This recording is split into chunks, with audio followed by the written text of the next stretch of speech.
What's up, YouTube? You know who it is. It's your boy Mims. I'm coming at you guys with my impressions and my thoughts on the NFL draft as well as my grades for each pick. So if you guys agree with it or if you want to post your comments on what you think, let me know. First, I'm going to go by order of team. So let's start with the Cardinals. The Cardinals selected wide receiver Michael Floyd in the first round to complement Larry Fitzgerald. Michael Floyd was a player that Larry Fitzgerald really wanted on their team, and they're comparing him to Larry Fitzgerald. They're just saying Larry Fitzgerald will probably mentor him like Jerry Rice did to T.O., and that worked out pretty well. I give that grade an A-.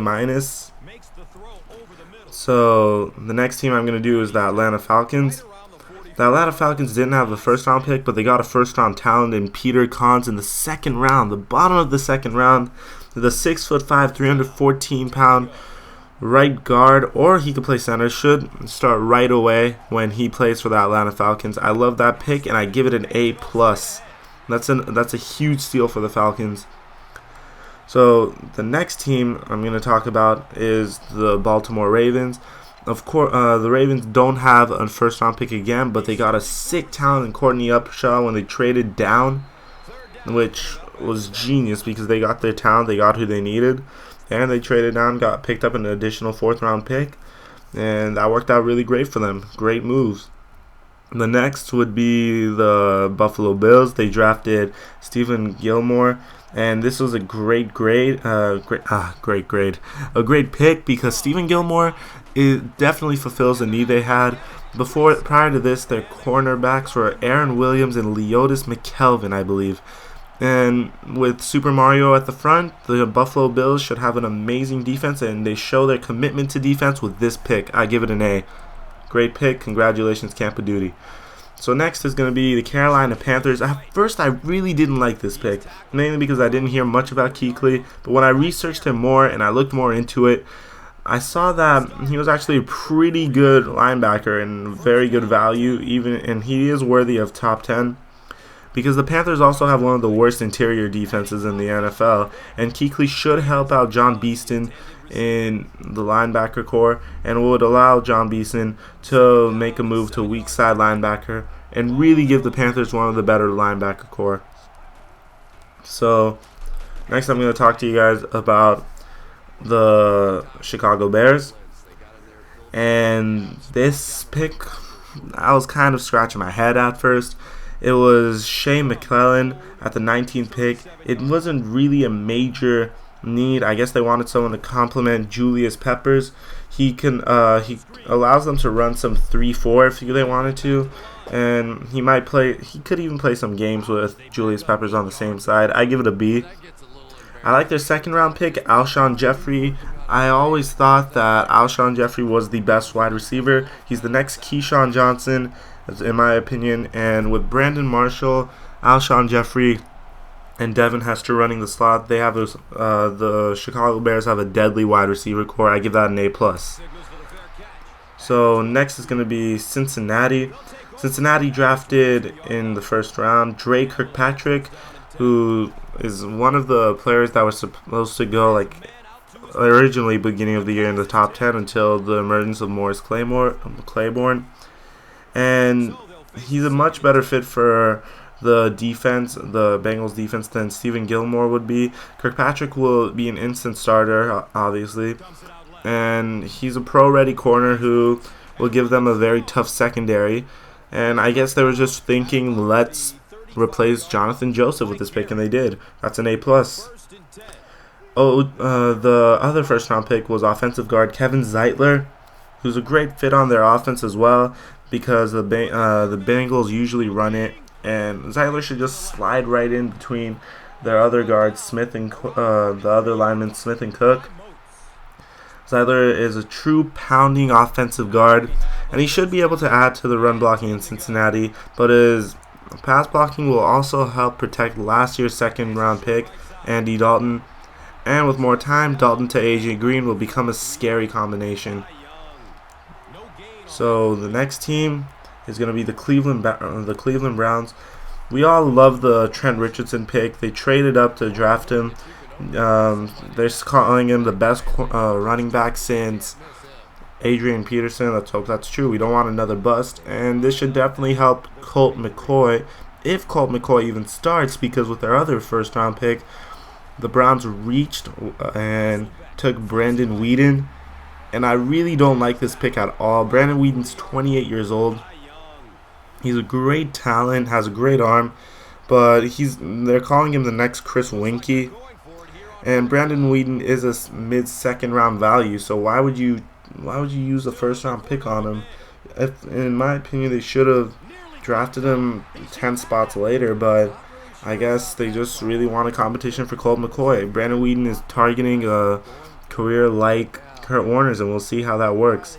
I give the running back Trent Richardson pick an A+. However, I give the quarterback Brandon Weeden pick a D. They had much more needs they needed to fill, and they completely ignored it over here. I would have liked to see a wide receiver go over here when there was plenty on the board, and I just thought it was not the time to draft a quarterback. So next, let's talk about my team, the Dallas. The Dallas Cowboys. The Dallas Cowboys. I wasn't even watching the draft live. I was following on my phone. So when I saw the 6th pick, the Dallas Cowboys select Morris Claiborne, my eyes lit up, and I was going insane because we needed a cornerback. And before the draft, I was kind of thinking of it. What if it would happen? What if it could actually happen? The Cowboys get Morris Claiborne, and here they are. They do get Morris Claiborne, and I'm very happy, very excited. They're calling him the best corner to come out since Joe Hayden. He's a great coverage corner, and him and Brandon Carr should make a deadly combination. Claiborne will give the Cowboys someone who really should come in and take people's heads off with the corner spot and be an instant starter. And I think he'll only get better as time moves on. So because of this pick, they don't have a second-round pick. But personally, I really love this pick. Great pick for the Dallas Cowboys and my team. So let's see over here. The Broncos drafted Derek Wolfe in the second-round spot. But let's go into the Brock Osweiler pick, which they traded down for. The Osweiler is pretty much the Aaron Rodgers. He's in an Aaron Rodgers situation. Aaron Rodgers is going to be he's just going to sit down, learn under Peyton Manning, and he's the quarterback of the future for the Broncos. He has all the athleticism. He has all this, not the athleticism, but the skills and the features of a quarterback. He's 6'7", which should give him a pretty big advantage, and that's good for them. The Lions select Riley Reif, and Riley Reif should be a great offensive tackle for the Lions.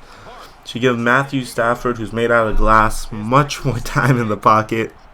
He's a top tackle in the draft, and I have no idea how he fell so far. The Packers were one of the last picks in the draft, and they selected Nick Perry, which was an absolute steal. They have another linebacker who's amazing, and he was supposed to be a top 10. I have no idea why he would fall down so far, but I give that an A+. Alright, so the next team I'm going to talk about is the Houston Texans, and they drafted Whitney Mercilus. When they have Connor Barwin and Brooks Reed at outside linebacker, this pick is kind of a peculiar one. It makes sense because you can never have enough pass rushers, but really, I didn't see much of a need for this. They had more need. So I give this pick a C.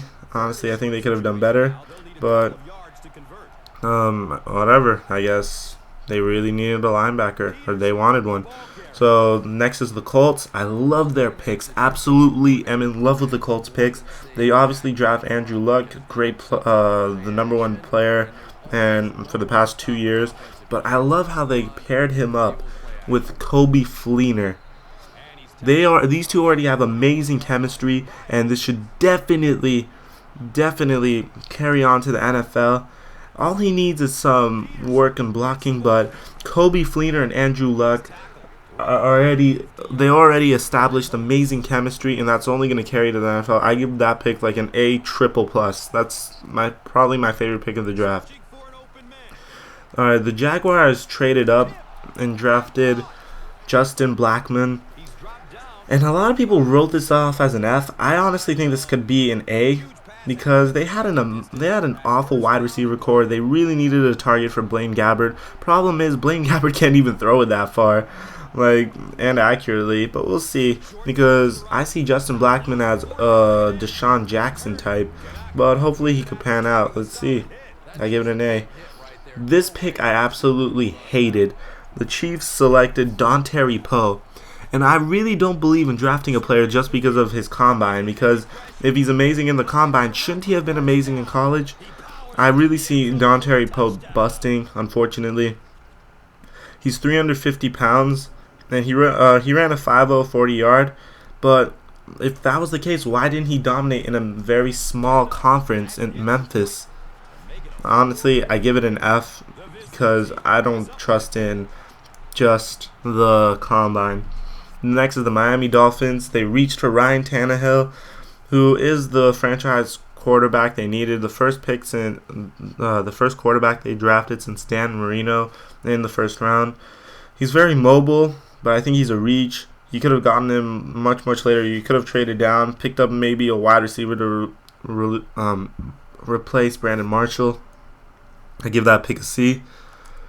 And over here, the Vikings were amazing in the draft. They traded down one spot. They got a bunch of picks. They got Matt Khalil, and they still got their man. So I think I give that an A+. The Patriots also had an amazing draft. They traded up, and they only had to give up a 3rd-round pick to draft John Bones Jones' brother, Chandler Jones, with the 21st pick, and Dante Hightower. This should definitely help them a lot. I give both the picks an A, and just this type of trades and these types of personnel moves show why the Patriots are always at the top. So the New Orleans Saints, I really don't like their 3rd-round pick. I'm sorry, but Akeem Hicks isn't a great pick because he's a huge reach. Hicks is a great player, but you could have gotten him in the 6th round. You could have traded down 3 rounds and still had him. Nick Toon I like a lot. I think he could come in. He could replace Robert Meacham, and we'll see. We'll just see how these two players work out for the Saints. I really don't like them. I give the Akeem Hicks draft pick a D, and Nick Toon an A. So now right over here we have the Giants, the reigning Super Bowl champs. They draft David Wilson at running back, and this is a value meets need pick, so I love it. Then they draft Ruben Randall in the 2nd round. I love that pick as well. This is pretty much a pick to replace Mario Manningham. I give both picks an A. Great picks by the Giants and the Super Bowl champs, and we'll see how they pan out as well. The New York Jets drafted Quentin Coples, the player that was most likely voted to bust. I cannot give my opinion on his bust potential, but as a player itself, I think I think it's an okay pick by the Jets. They're obviously taking a risk, and let's hope he pans out. I give that pick a B. And now to the Raiders. The Raiders didn't have any 1st-round pick due to the Carson Palmer trade. They still got pretty good value because they drafted an offensive lineman in Tony Bergstrom. A great pick for the Raiders. He should be an instant starter, and they already have massive offensive tackles, so he should be okay. So the next team I want to talk about is the Eagles. They had an amazing draft over here. They drafted Fletcher Cox after trading up 3 spots, giving up a 4th round and a 6th round pick to Seattle. And I personally love the trade. I just see Fletcher Cox being an amazing beast. Unfortunately, my favorite team's in their division as well. He's a top 10 pick and he fell 2 spots. So that should really help out the Eagles. He's a very quick defender. I give the team the draft pick an A. This is also an amazing pick. The Pittsburgh Steelers select David DeCastro. He's amazing. The top guard in the draft. and somehow he fell. He should compliment Marquise Pouncey and create an amazing tandem with them. I give this grade an A++. Great pick. So my next team is going to be the Chargers. I love Melvin Ingram. I think he has amazing potential, very athletic, a great pass rusher, could play defensive end or offensive linebacker. I love this pick, and I'm glad. I don't know how he fell so far. I give the grade an A+. Great pick by the Chargers. Then there's the San Francisco 49ers. I don't know why you would draft wide receiver A.J. Jenkins. They needed a wide receiver that could come and learn from Randy Moss. He's a great athlete, but he's pretty much a reach. He shouldn't have been drafted in the first round. But at the end, I think he should compete for the returner spot. He wasn't that much of a need. This is the worst pick of the draft besides the Dontari Poe pick for me. The Seattle Seahawks selected Bruce Irvin. Bruce Irvin was a second-round talent, and he was taken in the top 15. He's a nasty pass rusher, but that's where it stops. Honestly, the Seahawks did not need to draft him. They could have traded down, and I'm very frustrated with this pick. Then comes the St. Louis Rams, who traded down a bunch of times. First with the Redskins, which was an amazing pick, and then with Dallas. This was good for both teams. I love the fact that Dallas traded up, obviously. Both teams got their man. They drafted Michael Brockers at the end, which addresses a huge need for them with a great player, and I give that an A. Then comes the Tampa Bay Buccaneers. They draft Mark Barron. I honestly don't see why they would trade down and not draft Morris Claiborne, but at the end, I'm happy with the result. Mark Barron will be a great safety in the NFL, I personally feel, and I like the pick a lot. Give it an A. Then comes the Titans. They drafted their franchise quarterback last year in Jake Locker, and now they get Kendall Wright to help him out. He'll complement Kenny Britt in the passing game and should provide an excellent second option for the Titans. I love this pick. I give it an A+. Here's the Redskins. The Redskins, I don't really like how much they gave up for RG3, but it's Dan Snyder. He doesn't know any better. They gave up 3 first-round picks, and in order for RG3 to pan out and be worth the amount they traded up for him, he has to have a Tom Brady-like career. We'll see if that happens. But the pick itself, RG3 is a great player. I give it an A+. I give the trade a D because they should have given up way less, maybe like 2 first-round picks. Anyways, you guys, that's my draft impressions. If you guys like the video, let me know. Besides that, it's your boy Mim signing out. And thumb up this video if you like it. Subscribe if you're new. And I'm out. Peace.